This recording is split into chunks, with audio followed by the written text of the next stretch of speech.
Hey folks, Dude here. Coming to you of all things. Coming to you on, well, does the date really matter? Because I post these videos kind of weird, but I'm recording this today on, October 12th, Thursday, October 12th. And the thing that comes to mind is, of course, we're going to be speaking of today. We're going to be talking about, of all things, C-Rations. And you can ask anybody about the dreaded, horrible, nasty, tinned ugliness known as the C-Ration. Oh, dude. Okay, so anyway, what's the history on this thing?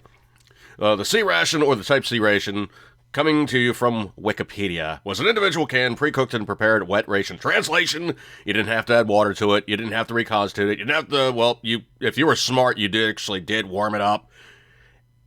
Cold, well, let's just say cold, they were, icky. Oh.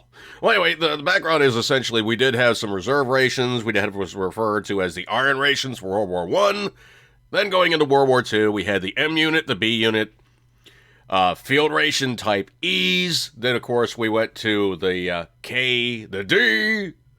There was all kinds of these things, okay? Anyway, were replaced in 1958 with the MCI, or Meal Combat Individual. Same freaking thing. Ugh. Technically, although officially a new ration, the MCI was derived from and very similar to the original C-Ration. In fact, continued to be called C-Rations by American troops throughout its production life as a combat ration from 1958 to 1980. Although a replacement for the MCI, the MRE, their meals refusing to excrete, meals ready to eat, was formally adopted by the DoD, Department of Defense Combat Ration, in 1975. First official production started, didn't occur until 1978 and was actually packed and delivered in 1981. The MRE officially replaced the MCI in 1981. Previously packed MCI rations continued to be issued until depleted. I went into the Marine Corps in 1986. Trust me, they were still around. All right, troop, we got to get rid of these things. Eat these things. And you're looking down at production day. It's like, Sergeant, this is really old, Sergeant. I don't care, Private. You will eat that, you will excrete that, and that's going to be your field ration. Now eat up! Sir, yes, sir. I ain't no dang sir. Get on your face and beat it. Anyway, so let's just say that they got consumed. Well, anyway, the latest depth and breadth essentially is the MREs. If you're looking at the pictures I'm supplying to you all, you can see that the pictures are comprising the history of these things, and you know what they look like is, everybody's seen pictures of the C-Ration, okay? There's no great mystery to the things. Of course, they are around for Vietnam. Of course, they're around for World War II. Of course, they're around for Korea. And they're now old. Like, do not eat old. Some of them have degraded to the point where, the packaging looks like that. And let's just say that you will open it up and you look at the can inside. It doesn't look much better. Oh, don't do that to yourself, okay? Truthfully, there is, if you want to recreate the way things looked and the way things worked back in the day, you have to figure out the script, you have to figure out the font, and of course, you also have to paint the cans up to look correct. Will you ever have that correct style of anodizing, what they used to do back in the good old days? No, not unless you have a paint shop. But there is modern iterations. So, case in point, let me show you said modern iterations, and we'll go to the live feed version. So you wish to recreate the wonderful halcyon days of the C-Ration. Are you going to find a new C-Ration? No, the last ones were made back in, the 1970s at best. And those are, new C-Rations. Don't want that. Now, is there civilian equivalents that could fall into play and, make your life a little better? Why, yes, there is that can style of size of item. So, case in point, what do we have? Well, first and foremost, one of my favorites, and this would be, oh, man, I love this stuff. The Underwood chicken spread, the Underwood deviled ham.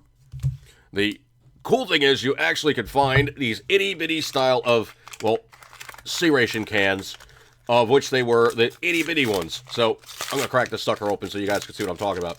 So, there is these itty-bitty guys, of which it is a small portion, okay? This one is actually only, size-wise, it's only 2 ounces of the spreadage versus this one being 4 ounces of the spreadage. But if you think about it, a couple of these guys tucked in somewhere, You need, obviously, to have some crackers, but these guys will fill the need. So, you have all these little boogers right here, right? Well, there is also another bit of goodness. Oh, man. Spam also makes a spread. Now, this one kind of splits the difference because it's only a 3-ounce can versus a 4-ounce can versus a 2-ounce can. Good stuff. So then you're going back and forth about, well, I need crackers. I need the round style of crackers. Do they even still make those style of crackers? Well, not in a can anymore, but you can find round crackers. Yes, you can find round crackers, okay? Not great rocket science, but you can find round crackers, and while they won't be the John Wayne crackers, they'll fill the need. Now, in terms of what these things actually do, you have 2 varieties of these cans. Number 1 version is going to have a pull top. These guys, the bigger ones, and the Spam guys have a pull top. These itty bitty boys are going to have the need for this. No, don't do that, okay? Conversely, you probably also can do that one like you've seen on the online thing where the guy goes, you can open a can of tuna without a can opener. And you basically take the item, find a rock, and grind on it until you cut the weld, and then you can pop the top off. Now, case in point, the way these things are built, they can do their deed, they can do everything they need to do, and, well, they're very, very portable. So let's just say charitably you have a few meals here, okay? I mean, truthfully, this is maybe about £1 and change, if that. You figure these guys and also, a few opening implements, what have yous.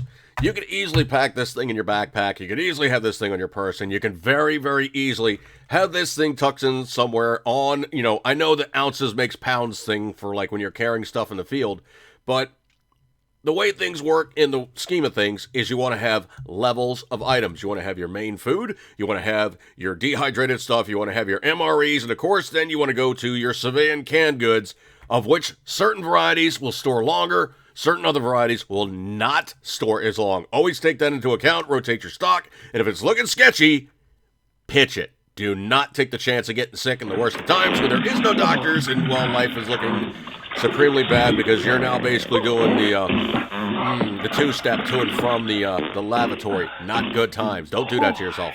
But anyway, folks, if you guys wish to recreate something along the lines of, having your own version of MRE, when you buy the, well, let's just say the reenactment stuff, this is pretty much what you're getting, okay? Because these commercial cans are the only things that are really available that are even close to looking like a C-Ration from back in the day. So, case in point, these things are available. Look around. Of course, you can do the beanie weenies. Of course, you can do the potted meat. I know Rich Beresford over here on Around the Cabin loves that stuff. I am not a fan of potted meat. He adores it, man. I think if he could, he would probably basically get like the needle and just kind of start drawing it up and shooting it in directly, but I'm not even going to get into that. Potted meat, ick. Beanie weenie, good. All the little Vienna sausages, it's food, okay? You can eat all that, but I'm going to eat the stuff that I want to eat, and this is the stuff I like. All right, folks, I'm going to break up on this one. C-Ration Recreation. Hey, good times. Eat good, keep it tender, as always, you know you love it. And, well, all this stuff like that there, and some of them are much better than others, and especially when you're talking about something that was built back in the 1950s or 60s as a canned good. Oh, no, don't eat that. If you can possibly avoid it, don't eat that. And if you do decide to eat that, big thing, make sure the can's not puffy, make sure the can still holds a vacuum, and you open it, it goes, sucks in air and doesn't, like, blow air. Sniff test. Lastly, taste test. And remember, none of them taste all that particularly good because they sucked. MREs kicked major ass. C-Ration sucked. I'll break up this one, folks. Eat good, keep it tender, as always, you know it, you love it. And especially the ham and mother fathers. Ugh, ham and lima beans. Disgusting. See you guys.